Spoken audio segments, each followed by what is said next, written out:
ഞാൻ UDF കൊലായിലെ ആ സ്റ്റെപ്പിലിരിക്കുകയാണ്. അവിടെ വന്ന് എനിക്കൊരു ചവിട്ടും തന്ന് വാതിലടച്ചു ശ്രീ VD സതീശൻ.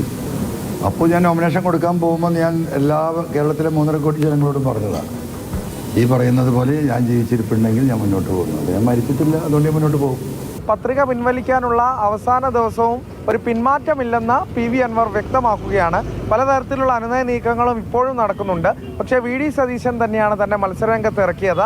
താൻ മുന്നോട്ട് തന്നെയാണ് എന്നുള്ള കാര്യമാണ് PV അൻവർ എന്തായാലും വ്യക്തമാക്കിയത്.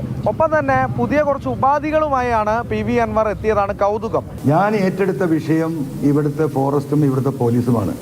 ആഭ്യന്തര വകുപ്പും ഫോറസ്റ്റ് വകുപ്പും 26-ലെ തെരഞ്ഞെടുപ്പിൽ നിങ്ങൾ തരാൻ അഗ്രിമെൻ്റാക്കി പബ്ലിക്കായി പറയുകയാണെങ്കിൽ 26-ൽ ഈ UDF ഗവൺമെൻറ്റിനെ അധികാരത്തിൽ എത്തിക്കാനുള്ള മുന്നണി പടയാളിയായിട്ട് ഞാനുണ്ടാകും.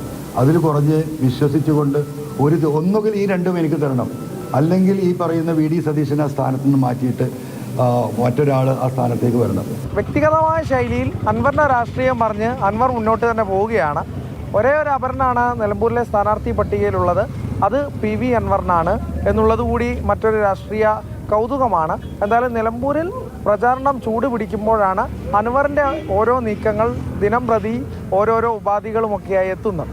പ്രജോഷ് കുമാറിനൊപ്പം അരുണ മൃദുനാഥ്, മാതൃഭൂമി ന്യൂസ്, നിലമ്പൂർ.